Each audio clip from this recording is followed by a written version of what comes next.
Hello दोस्तों, आज के इस वीडियो में हम लोग चलेंगे एक बहुत ही प्रसिद्ध मंदिर जिसका नाम है बागेश्वर धाम सरकार।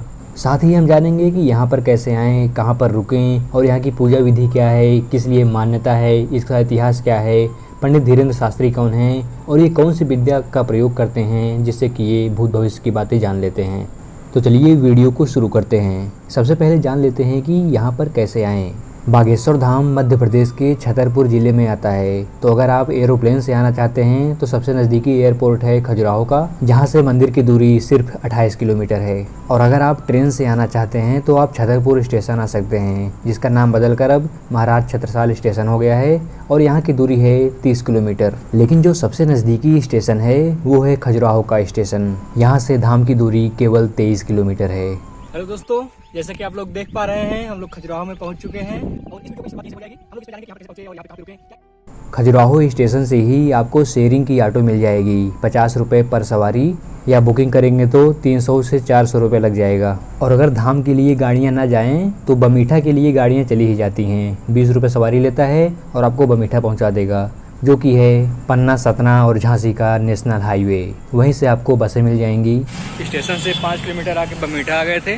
अब यहाँ से हमको गाड़ी मिलेगी बागेश्वर धाम के लिए।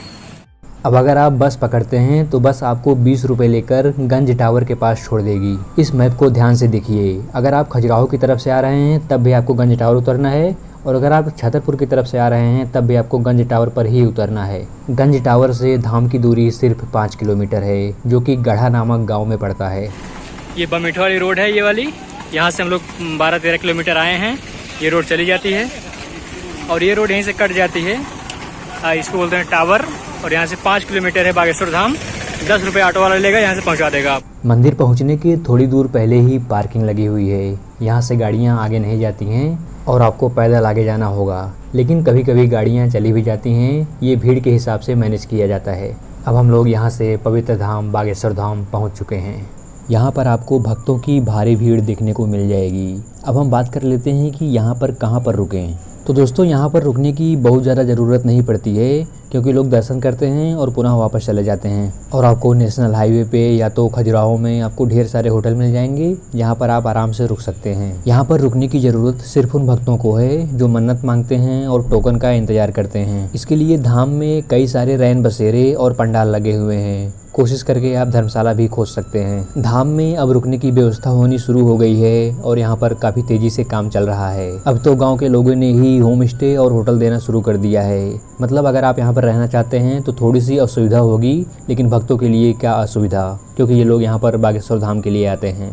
अब हम चलेंगे मंदिर में दर्शन करेंगे। उसके पहले बागेश्वर धाम का इतिहास और उसकी पूजा विधि समझ लेते हैं। बागेश्वर धाम सरकार यहाँ पर अनंत काल से हैं। चंदेल काल में यहाँ पर सिद्धपीठ बनाया गया था और धीरे धीरे मंदिर टूटने लगा था। 1987 में चित्रकूट से यहाँ पर आते हैं निर्मोही अखाड़ा के बाबा सेतुलाल महाराज जी, जिनका नाम भगवान दास महाराज भी था। इनको दादा गुरुजी और सन्यासी बाबा के नाम से भी जाना जाता है। इन्होंने मंदिर का जीर्णोद्धार करवाया और उसके बाद से मंदिर प्रसिद्ध हो गया। इनकी मृत्यु के बाद इनके ही पोते पंडित धीरेन्द्र शास्त्री अब यहाँ पर संचालन करते हैं और इनके आने से मंदिर बहुत ही ज़्यादा प्रसिद्ध हो गया है। मंदिर क्यों इतना प्रसिद्ध हो गया, यहाँ पर टोकन, अर्जी और पेशी की क्या सुविधा है और यह सब कैसे होता है, ये सारी बातें डिटेल में हम आगे जानेंगे। पहले चलकर हम लोग मंदिर में दर्शन करते हैं। मंदिर में दर्शन करने से पहले आपको अपने चमड़े के सामान यानी कि बेल्ट, पर्स आदि को बाहर छोड़ना होता है और उसके बाद हम लोग मंदिर में प्रवेश करेंगे। अपने प्रसाद ले लिया है, अब हम लोग चलेंगे आगे दर्शन करने के लिए।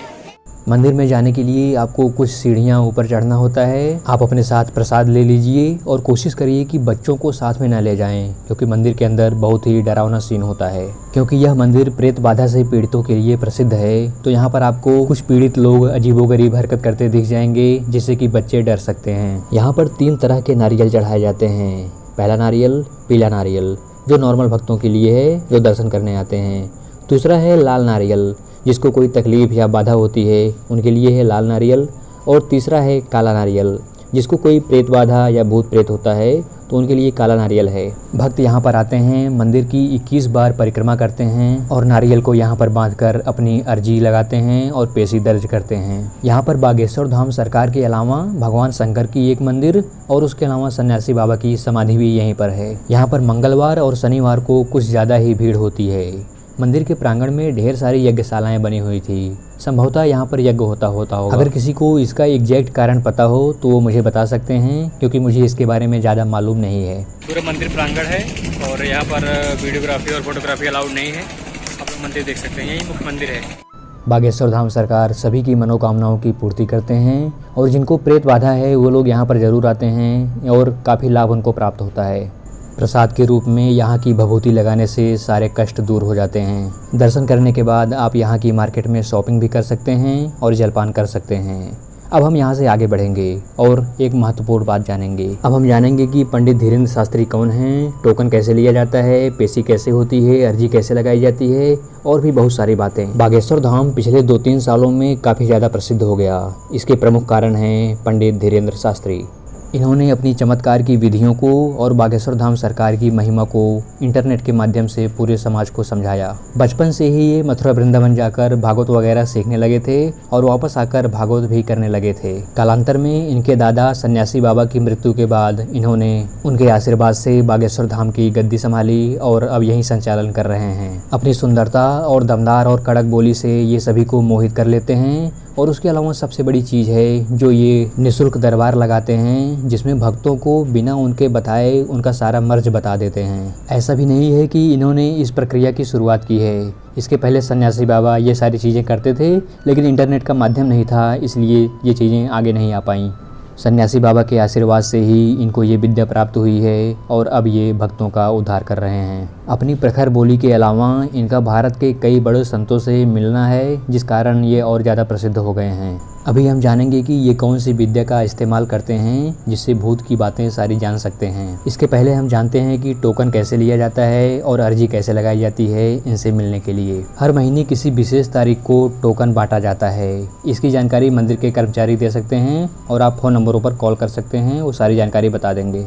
यह प्रक्रिया पूरी तरीके से निःशुल्क होती है और कोई भी आदमी टोकन ले सकता है। इसके लिए आपको अपना नाम, पता और मोबाइल नंबर लिखना होता है और अपनी बारी का इंतजार करना होता है। जब पूरी लिस्ट तैयार हो जाती है तो महाराज अपनी दिव्य दृष्टि से कई सारे नाम चुनते हैं और उनकी भी लिस्ट मंदिर के सामने लगा दी जाती है और उनको फ़ोन करके बुला लिया जाता है। एक दिन में महाराज जी 20 से 25 लोगों का दुख दर्द दूर करते हैं। टोकन वाले नंबरों को देखने की प्रक्रिया एक छोटे से हॉल में होती है, लेकिन इसके अलावा एक विशाल दरबार भी लगाया जाता है जिसमें हजारों लोग उपस्थित रहते हैं और महाराज जी अचानक से ही किसी को उठा लेते हैं और उसके बारे में सारी बातें बताते हैं और उसका दुख दर्द दूर करते हैं।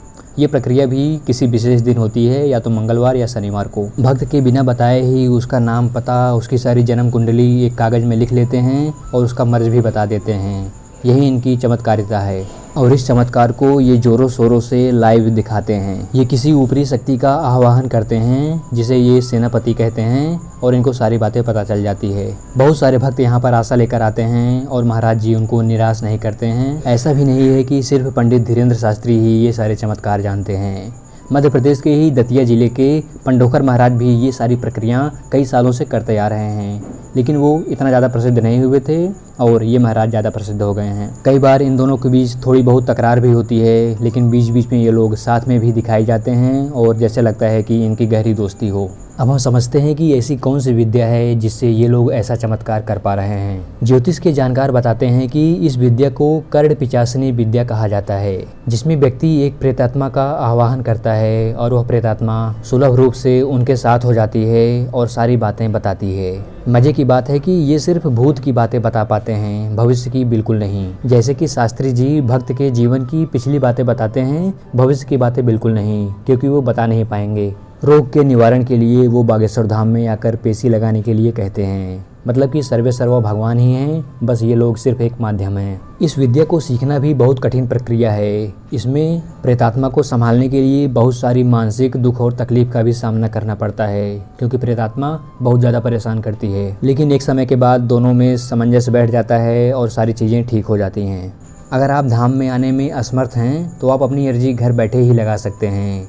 इसके बारे में बागेश्वर सरकार बताते हैं कि आप लाल कपड़े में एक नारियल बांध लें और उसके बाद बागेश्वर सरकार का मंत्र ओम बागेश्वराय नमः का जाप करते हुए भगवान से प्रार्थना करें तो आपकी अर्जी स्वीकार हो जाती है। अर्जी स्वीकार हुई है या नहीं, इसके लिए महाराज बताते हैं कि आपके सपने में 2 दिन हनुमान जी के रूप में बंदर दिखाई देगा, जिससे आपको पता चल जाएगा कि आपकी अर्जी स्वीकार हो गई है। अर्जी स्वीकार होने के बाद आपको बागेश्वर धाम में एक बार जरूर आना पड़ेगा। रोगों का निवारण करने के लिए महाराज जी पेशी करने के लिए कहते हैं। पेशी महीने में एक बार भी कर सकते हैं, 2 बार और 3 बार भी कर सकते हैं, या आप हर मंगलवार कर सकते हैं। इसके लिए खुद मानना पड़ता है या महाराज जी से पूछना पड़ता है कि कितने दिन की पेशी करनी है और कैसे करनी है। पेशी का मतलब होता है आप बागेश्वर धाम में आएँ और 21 बार परिक्रमा करें और उनका दर्शन करें। इस समय महाराज जी काफ़ी ज़्यादा प्रसिद्ध हो गए हैं, इसलिए वो देश विदेश में कथा और ये सारी प्रक्रियाएँ करते रहते हैं, जिससे कि वो धाम में ज़्यादा नहीं रह पाते हैं और दरबार और टोकन की प्रक्रिया काफ़ी कम होती है। इसके लिए आप कार्यालय में दिए गए नंबर से संपर्क कर सकते हैं। यहाँ पर भक्तों के लिए काफ़ी सुविधा है, जैसे यहाँ पर दिन में 2 बार भंडारे कराए जाते हैं, वो भी पूरी तरीके से निःशुल्क। उसके अलावा महाराज जी ने एक बड़ा संकल्प लिया है सामूहिक विवाह कराने का।